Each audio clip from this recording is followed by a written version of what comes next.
మనకు 1.8 భూగోళాలు కావాలన్నమాట. దాదాపు 2 భూగోళాలు కావాలి ప్రస్తుతం లెక్క ప్రకారం చూస్తే. ఎందుకంటే 2025 జూలై 24 తోటి భూగోళంపై పర్యావరణ బడ్జెట్ ఖాళీ అయిపోయింది. భూమి తిరిగి పుచ్చుకోగల దానికన్నా వేగంగా మనం వాడేస్తున్నాం. అందుకనే మనకు 2 భూగోళాలు కావాలన్నమాట. 25 నుంచి మనం పీల్చే గాలి, అంటే జూలై 25 నుంచి మనం పీల్చే గాలి, త్రాగే నీరు అన్నీ అప్పు తెచ్చుకునేవి అలాంటివి అనమాట. గురించి చూద్దాం. ఇప్పుడు ఏ దేశానికి ఎన్ని భూగోళాలు కావాలంటే అమెరికాకి 5 భూగోళాలు కావాలి, ఆస్ట్రేలియాకి 4.7 భూగోళాలు కావాలి, రష్యాకి 3.8 భూగోళాలు కావాలి, ఫ్రాన్స్కి 3.3 భూగోళాలు కావాలి, భారత్కు 0.8 భూగోళాలు, అంటే భారత్ 0.8 భూగోళాలు కావాల్సినంత ఉత్పత్తిని మనం వాడేస్తాం అనమాట. అలాగే జపాన్ వాసులాగా మనం ఉండాలంటే జపాన్కి 6.6 భూగోళాలు కావాలి, మనం జపాన్ వాసులాగా ఉండాలంటే. అలాగే చైనాకి 4.7 భూగోళాలు కావాలి, ఇటలీకి 4.4 భూగోళాలు కావాలి, యూకేకి 3.6 భూగోళాలు కావాలన్నమాట. మనం జపాన్ వాసుల్లాగా మనం లగ్జరీగా బతకాలంటే భారత్కి 3.1 భూగోళాలు కావాలన్నమాట. ఇది భారత్కు.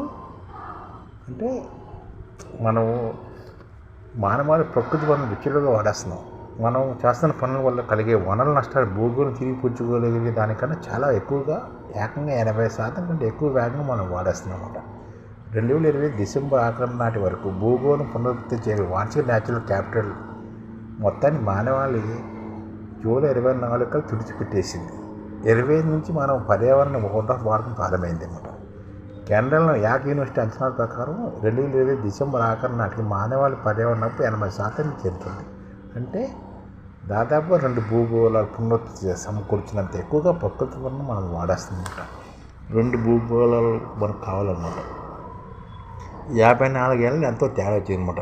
ఏ దేశంలో ఉన్న ప్రకృతి వనరులు ఏటేటా పునరుద్ధృతి చేయగల జీవ సామర్థ్యం, బయోకెపాసిటీ ఎంత, ఆ దేశం వాడుకున్న వనరుల ఖర్చు, ఎకలాజికల్ ఫుట్ ప్రింట్ ఎంత అని యాక్ యూనివర్సిటీ 55 ఏళ్ల క్రితం శాస్త్రీయంగా లెక్క కొడుతుందన్నమాట. యాక్ యూనివర్సిటీ ఇదే లెక్క చేస్తుంది. 1978లో ప్రకృతి వనరుల బడ్జెట్ డిసెంబర్ చివరి వరకు వచ్చేది. 1978లోని ప్రకృతి వనరుల బడ్జెట్ డిసెంబర్ చివరి వరకు వచ్చేది. క్రమంగా ముందే ఖాళీ అయిపోయి ప్రారంభమన్నమాట. అప్పుడప్పుడు 1-2 ఏళ్ళు తప్పు మార్పు లేదు. జనాభా పెరగడం, సాంకేతిక పెరిగిన వనరుల వినియోగం పెరగడంతో 2012 నాటికల్లా ఆగస్టులోపు పర్యావరణ బడ్జెట్ ఖాళీ అయిపోయే స్థితికి చేరావు. ఇప్పుడు జూలై 24కి దిగజారు అనమాట. భవిష్యత్తులోనే జూన్కి కూడా దిగజారచ్చు. ఇప్పుడు భారతదేశానికి 2.7 భారతదేశాలు కావాలన్నమాట. పునరుత్పత్తి అయ్యే పర్యావరణ మానవాళి వాడుకున్న వనరుల ఖర్చును గ్లోబల్ హెక్టార్ల GHGలో లెక్క కడుతుంటారు.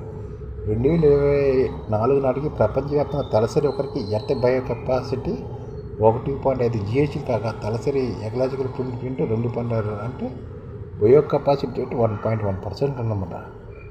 భారతీయుల బయో కెపాసిటీ 0.3 హెక్టార్లు అయితే తలసరి ఫుట్ ప్రింట్ 1.1 గ్లోబల్ హెక్టార్లు.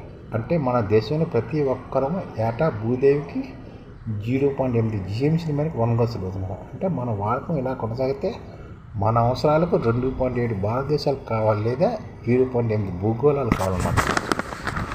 ఖతార్ ఖాళీ, ఉరుగ్వే నయం.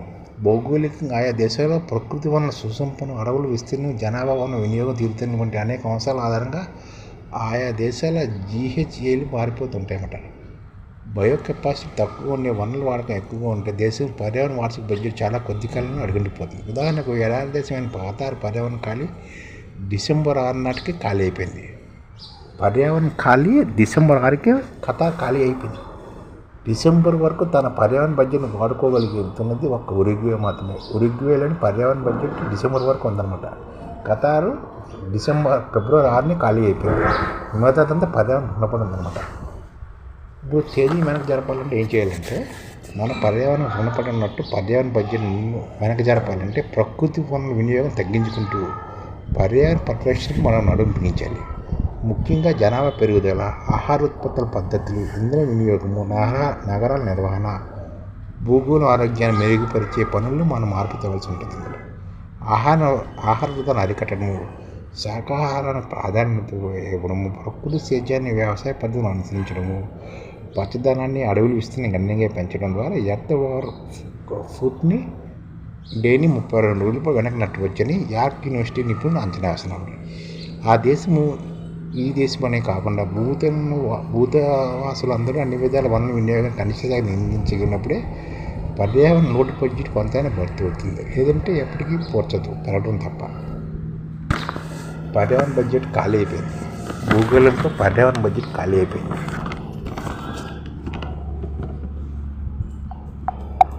ఈ విషయంగా మన అందరికీ తెలియజేయాలి.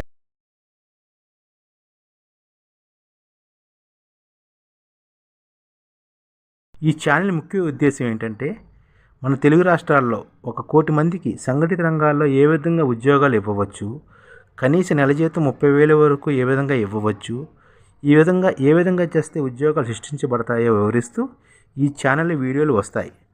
అలాంటి వీడియోలు మీకు కావాలంటే మన ఐడిఎఫ్ భాస్కర్ ఛానల్ని సబ్స్క్రైబ్ చేసుకోండి. ఐడిఎఫ్ అంటే ఇండియన్ డెవలప్మెంట్ ఫోర్స్.